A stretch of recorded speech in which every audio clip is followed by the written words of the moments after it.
como nós passamos, somente fazer uma pequena retrospectiva, né?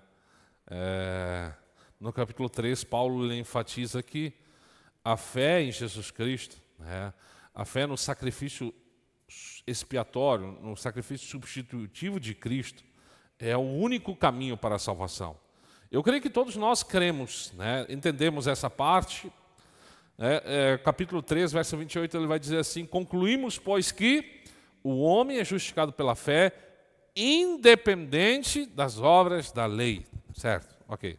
Agora, no capítulo 4, Paulo ele vai exemplificar isso, o que ele estava falando. Capítulo 4, ele diz assim: o que diremos, pois? Que achou Abraão, segundo o pai... vamos começar de novo. O que diremos, pois? Que achou Abraão, nosso pai, segundo a carne? Porque se Abraão foi justificado pelas obras, não tem do que se gloriar diante de Deus. Verso 3. Pois que diz a Escritura? Creu Abraão em Deus e isso lhe foi imputado como justiça. Ora, aquele que faz qualquer obra não lhe é imputado o galardão segundo a graça, mas segundo a dívida.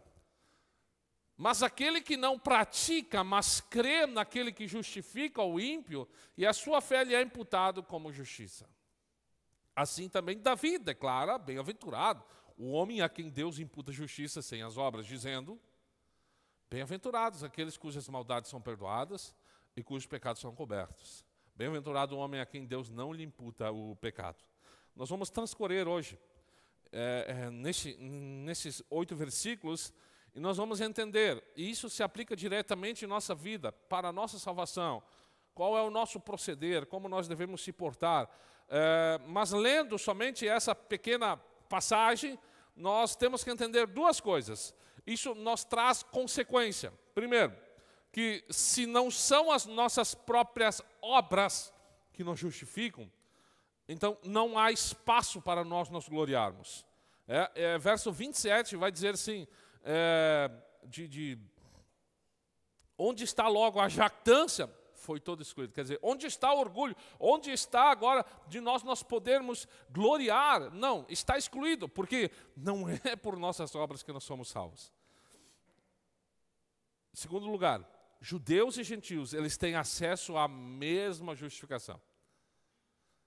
Então, isso é fato, isso é claro. Então, tanto judeus como gentios, eles são salvos da mesma maneira. Ok? Só que esse evangelho que Paulo estava pregando, ele incomodava os judeus. Porque os judeus, eles entendiam de que o homem, e pasmem o que eu vou falar, os judeus e a maioria dos cristãos hoje, eles acreditam que as obras, elas desempenham um papel importante na salvação. Agora, Paulo, ele mostra que através de 2 exemplos aqui, né, Abraão e Davi, de que o princípio da fé também se aplicava no Antigo Testamento e se aplica hoje. Esses 2 homens, eu creio que todo mundo conhece quem eram Abraão e quem eram Davi. Eles desempenham um papel fundamental dentro da história da igreja, dentro da história de Israel.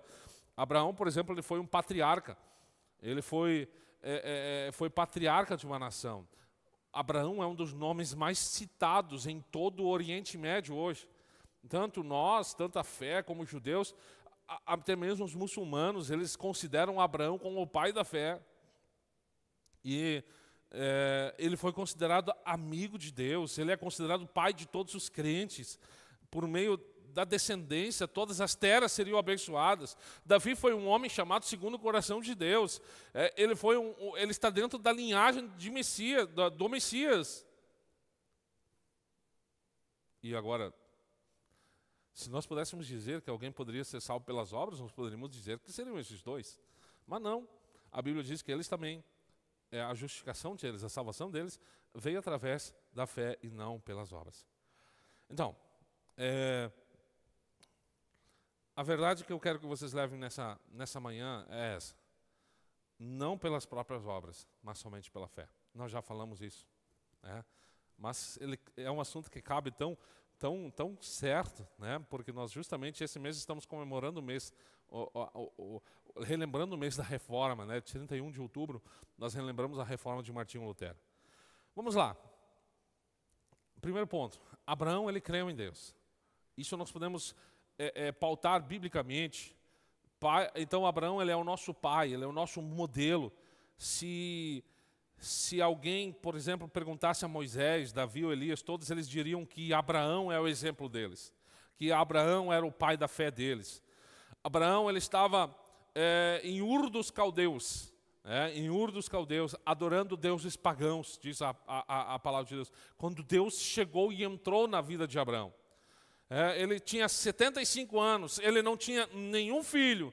Quando Deus lhe mostrou nos céus estrelados, dizendo: olha para os céus, conta as estrelas, se as podes contar. E o Senhor lhe disse: assim será a tua descendência. E um primeiro encontro, anterior ainda, Deus ele disse, e nós conhecemos aquela passagem lá em Gênesis: sai da tua terra, sai da tua parentela, sai da casa do teu pai, vai para a terra que eu te mostrarei. Eu te farei uma grande nação, eu te abençoarei, eu te engrandecerei o teu nome, tu serás uma bênção, abençoarei os que te abençoarem, amaldiçoarei os que te amaldiçoarem, em ti serão benditas todas as famílias da terra. E a Bíblia diz que partiu, pois, Abraão, e como o Senhor lhe havia ordenado, Ló foi com ele. Abraão tinha 75 anos quando saiu de Harã. Esse patriarca, esse homem, ele creu em Deus, ele confiou em Deus.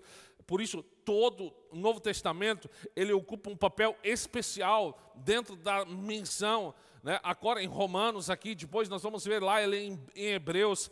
Mateus, por exemplo, olha só como é que Mateus começa lá na genealogia, no versículo 1, lá, olha, diz, livro da genealogia de Jesus Cristo, de Mateus.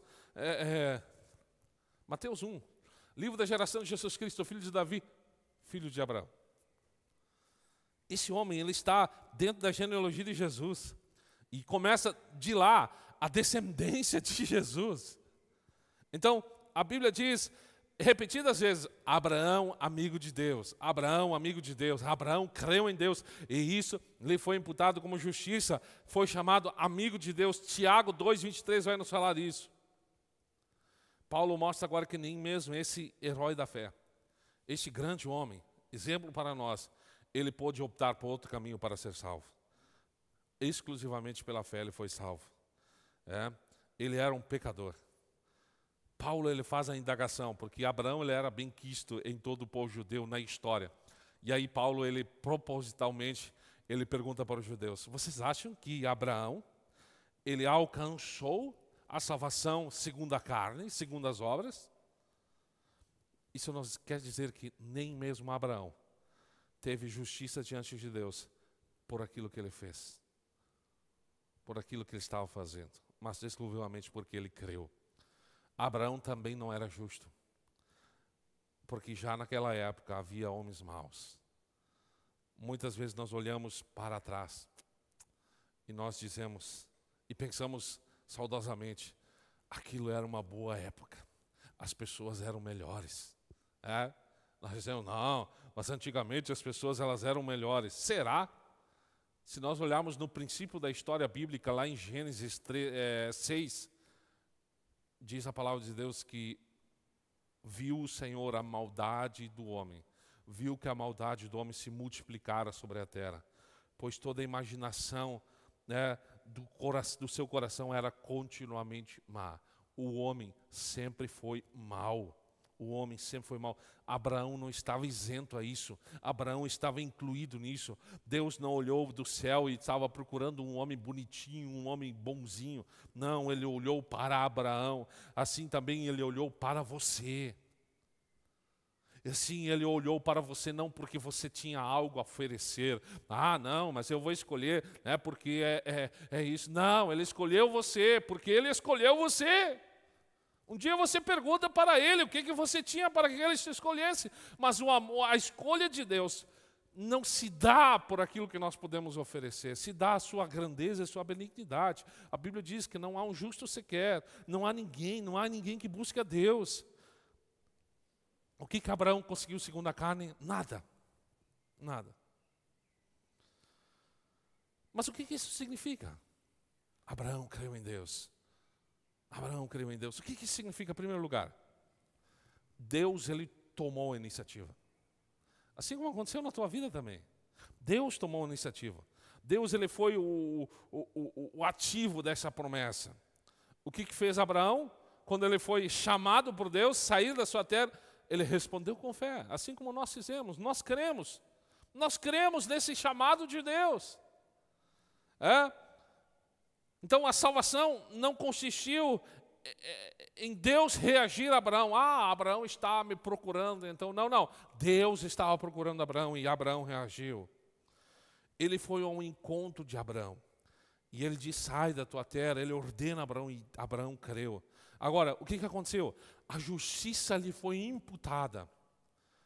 Vocês conhecem o que é a palavra imputar? Não? Amputar, sabe? Amputar sim, né? Amputar é tirar fora.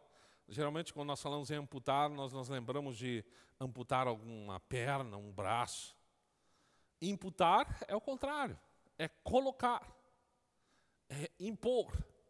Imputar. O que aconteceu com Abraão?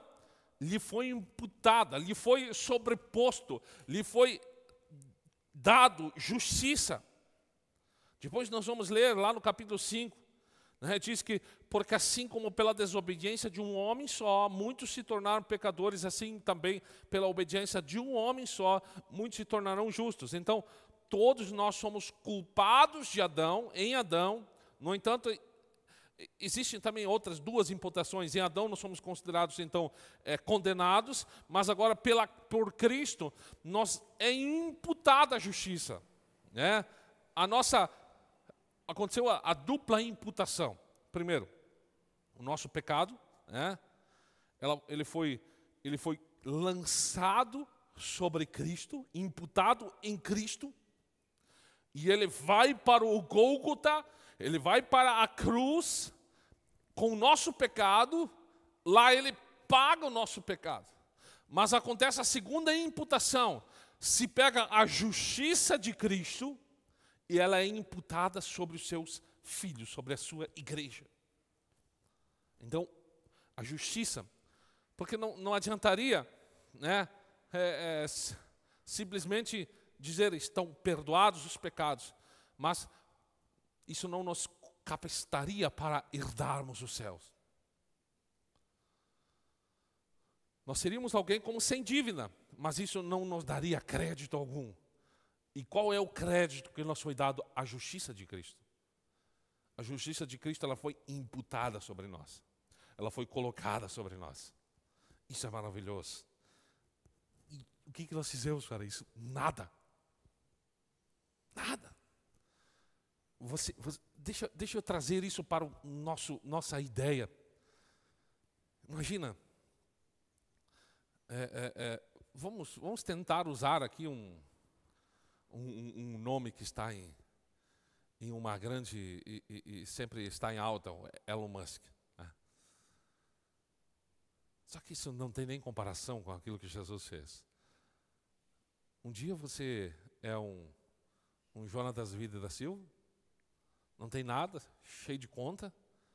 Aí um dia aparece lá, no outro dia você vai lá, o Jonatas ele tem 1 milhão de dívidas.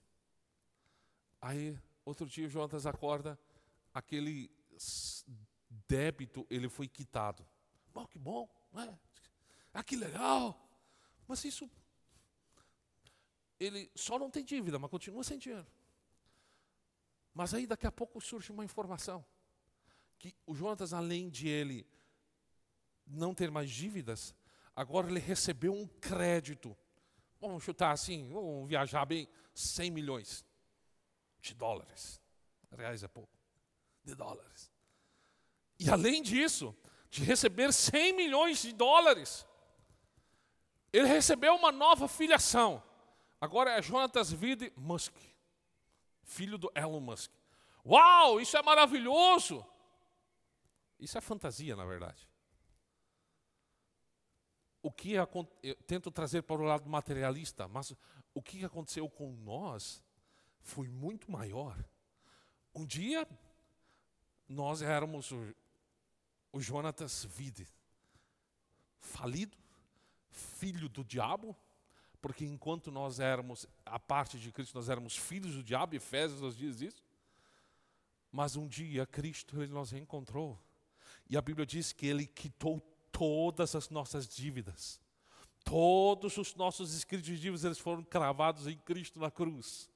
E além de termos as nossas dívidas quitadas, nós recebemos a justiça de Cristo. E nós recebemos a filiação de Cristo. Nós somos filhos de Deus. E nós não somos herdeiros dessas coisas que as traças, que a ferrugem corroem. Mas nós somos herdeiros das coisas celestiais. Nós somos filhos de Deus. Nós recebemos uma herança. Nós somos feitos herdeiros. Isso é maravilhoso.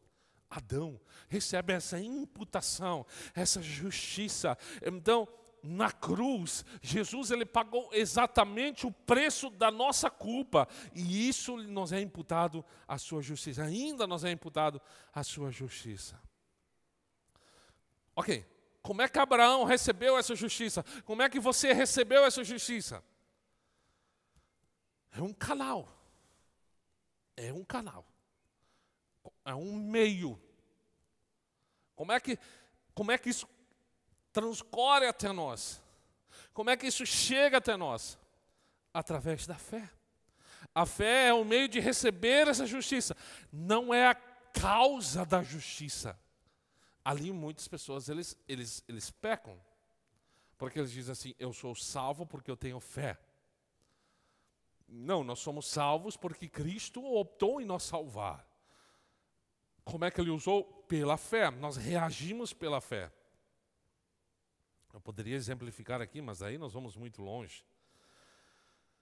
Deus não disse, ora Abraão, tu tem muita fé. Não. Ora, Abraão, tu tem muita fé, por isso eu te declaro justo. Não é pela quantia da fé.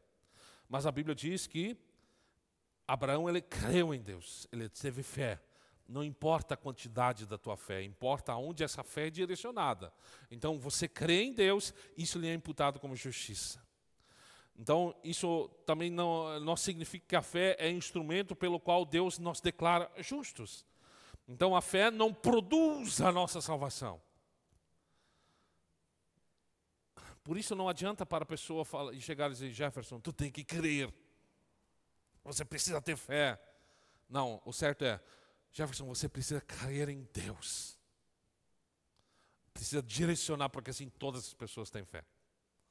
Elas acreditam, elas confiam no seu dinheiro, elas creem no médico, elas creem no não sei o quê, elas creem no Bolsonaro, no Lula, elas creem no não sei o quê, elas creem no Trump, elas creem no Ogum, Oxalá, sei lá das quantas.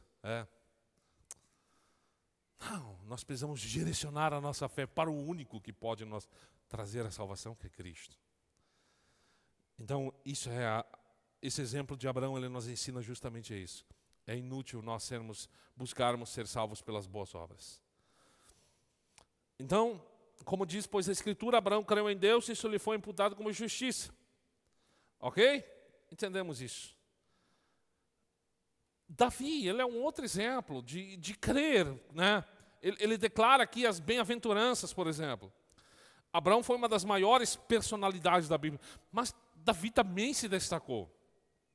Se nós olharmos, né, Davi ele uniu a nação. Ele foi pastor. Ele representou toda a classe trabalhadora. Ele foi músico, ele foi poeta, ele representou os artistas, os intelectuais. Davi ele foi soldado, ele derrotou Golias, ele se tornou símbolo de uma força militar. Ele foi profeta, ele falou a palavra de Deus, ele foi um grande rei em Israel. E por fim ele foi chamado homem segundo o coração de Deus. Mas Davi ele declara dizendo, assim também Davi declara, bem-aventurado o homem a quem Deus não imputa a justiça sem as obras. Bem-aventurado aqueles cujas iniquidades são perdoadas, cujos pecados são cobertos. Bem-aventurado o homem a quem Deus não imputa o pecado. Davi, ele sabia que as obras deles não o santificavam. Pelo contrário, condenavam. Seu adultério com Batseba, o assassinato do marido dela, Urias, tramado por Davi. pesavam na sua consciência. Ele se tentou esconder, ele se tentou camuflar atrás da coroa dele, mas não adiantou. Mas nós lemos lá no Salmo 51, no verso 4, ele diz assim: contra ti somente eu pequei, fiz o que era mal perante os teus olhos, de maneira que serás tido por justo no teu falar e puro no teu julgar. Eis em iniquidade fui formado, em pecado me concebeu minha mãe. Purifica-me como um isopo e ficarei puro, lava-me, ficarei mais alvo que a neve. Nada do que Davi poderia fazer. A Bíblia diz que quando Natã foi confrontar ele, ele se vestiu de pano de saco, jogou cinza sobre a sua cabeça, mas isso nada adianta. É evidente que isso é um sinal de arrependimento, mas o que salvou Davi foi a sua fé em Cristo. E eu pergunto para você, você sofre com sentimentos de culpa por causa do algo do passado? É claro que muitos de nós temos. O que precisa ser feito? Jogar sobre Cristo, lançar sobre Cristo. Muitas vezes os nossos pensamentos, eles são um ponto doloroso em nossa vida. Mas o que Davi nos ensina? Davi, ele é um exemplo para nós. Ele diz que os pecados, eles são perdoados, bem-aventurados que as iniquidades são perdoadas. A palavra perdoar quer dizer ser liberto, ser solto da responsabilidade daquilo, das nossas ações. Em outras palavras, os seus pecados, eles foram dispensados, os teus pecados, eles foram mandados embora. Quem pode fazer isso? Deus. Somente Deus pode fazer isso. 1 Pedro 2,24 diz: carregando Ele mesmo, quem? Cristo, em seu corpo, sobre madeira, os nossos pecados, para que, mortos para o pecado, vivamos para a justiça, porque pelas suas feridas fomos sarados. Esses pecados que assolam a tua mente, peso da culpa, daquilo tudo que nós fizemos no passado, retroativamente, eles podem ser colocados. A Bíblia diz que quando Cristo, Ele nos perdoa, Ele lança os nossos pecados. Miqueias 7 diz, Ele lança os nossos pecados no mar do esquecimento. Os pecados cobertos. Davi lhe diz, bem-aventurados aqueles cujos pecados são cobertos. No dia da expiação era o que acontecia. Mas a verdade é que no Antigo Testamento eles eram cobertos, mas no Novo Testamento, Jesus, Ele purifica os nossos pecados. Pecados não imputados, bem-aventurados o homem a qual o Senhor não imputa pecado, a qual o Senhor não imputa o pecado. Isso vem essa palavra aqui, imputar também, isso vem do vocabulário da contabilidade, né? Antigamente, quando as pessoas elas iam no armazém, podia-se anotar na caderneta, no caderninho, né? As dívidas elas eram registradas ali. Mas um dia elas precisavam ser pagas. Os teus pecados eles foram todos anotados. Há um escrito de dívida de cada homem. A Bíblia diz isso. Mas a boa notícia é que esse escrito de dívida, ele foi cravado na cruz. Deus, Ele pegou a tua caderneta de anotações dos pecados e cravou na cruz. Está pago. Sabe a que distância estão os nossos pecados de nós? Salmo 103, 12 diz, quanto dista o Oriente do Ocidente, assim afasta de nós as nossas transgressões. Os teus pecados estão muito longe. Quando a gente viaja para a Alemanha, são 12 mil quilômetros, é longe pra caramba. Mas ainda não é o Oriente. O Oriente fica lá no outro lado, ainda. É extremamente longe. Assim longe estão os nossos pecados. Deus não vai em algum dia futuro desenterrar a culpa e lançá-la contra você novamente. Não, Ele não faz isso. Jeremias 31, 34 diz, eu perdoarei os teus pecados, eu perdoarei a tua maldade e não me lembrarei dos seus pecados. Em Jesus nós temos o perdão verdadeiro. Nós, quando nós perdoamos alguém, quando ele nos ofende, nós temos a tentação muitas vezes de relembrar isso. Mas Jesus não é assim. Jesus, Ele não se lembra disso. Ele faz questão de não se lembrar. Ele nos perdoou completamente. Por isso, Davi, ele diz, bem-aventurado o homem a quem o Senhor não imputa o pecado, apenas em Cristo. Por isso a mensagem nesta manhã é essa: traga a tua culpa a Deus. Traga os teus pensamentos pesarosos a Deus. Você não precisa fazer nenhum cerimonial para isso. Você não precisa pagar nenhuma penitência por isso. Você não precisa dar nenhuma oferta por isso. Você só precisa confiar. Confiar em Deus. E aí nós podemos falar junto com Davi lá em Salmos 32. Bem-aventurado aquele cuja transgressão é perdoada, cujo pecado é coberto. Bem-aventurado o homem a quem o Senhor não atribui iniquidade, cujo espírito não há engano. Enquanto calei os meus pecados, envelheceram os meus ossos pelos meus constantes gemidos todo dia. Davi está dizendo, enquanto ele se calou sobre os seus pecados, enquanto ele não confessou os seus pecados para Deus, ele estava envelhecendo os seus ossos, ele estava adoecendo. Porque a tua mão pesava dia e noite sobre mim, e o meu vigor se tornou em sequidão de estio. Confessei-te o meu pecado, não encobri a minha iniquidade, disse, confessarei ao Senhor as minhas transgressões, e tu perdoaste a culpa do meu pecado. Sabe qual é a consequência do pecado? Morte. Quando os pecados nossos, eles foram imputados sobre Jesus, ele também assume a culpa pelos nossos pecados. E qual era a culpa dos nossos pecados? Morrer na cruz do Calvário. Está pago. E como é que nós fizemos isso? Muito mais fácil do que se pensa. Confiar em Deus. Entregar a nossa culpa a Deus.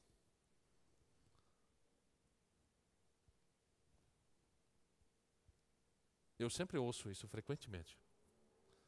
Quando as coisas não vão bem, geralmente nós falamos, eu estou pagando pelos meus pecados. Não tem como nós pagarmos pelos nossos pecados. A única forma de nós pagarmos pelos nossos pecados é morrendo. E ainda assim, nós morreríamos como consequência do nosso pecado. Mas há um caminho para isso. O caminho que Abraão percorreu. O caminho que Davi percorreu. Crer em Deus, confiar em Deus. Só que nós somos humanos. Nós entregamos os nossos pecados, nós confessamos os nossos pecados, mas a nossa carne, ela é tão traiçoeira, ela tenta nos fazer lembrar de nossos pecados, ela tenta trazer-nos condenação, o inimigo ele vai fazer de tudo que é maneira para nos assombrar com o nosso passado. E aí você precisa confiar de que Deus lhe perdoou. Você precisa confiar de que você já não deve mais nada. A verdade é essa. Os pecados, eles nos tornam doentes. Nos fazem pesarosos. Davi, ele estava dessa maneira. E essa é a verdadeira felicidade, a qual Abraão nos ensinou, a qual Davi nos ensinou. O mundo, ele nos oferece muitas coisas. O diabo, ele pode dar muitas coisas. Mas ele não pode nos tirar a nossa culpa. No máximo que o diabo pode fazer é anestesiar, encobrir de maneira superficial. Mas no fundo, o pecado ele continua apodrecendo a nossa alma. É fácil. Você precisa dizer, olha, eu não consigo sozinho me desvencilhar do fardo do pecado. Então você abre o teu coração e Cristo faz isso. Cristo, ele pagou. Mas como é que eu sei que eu sou alvo dessa graça? Porque você está sentado aqui nessa manhã.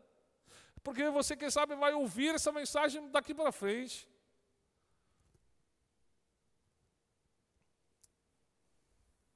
Nós podemos sair aliviados nesta manhã.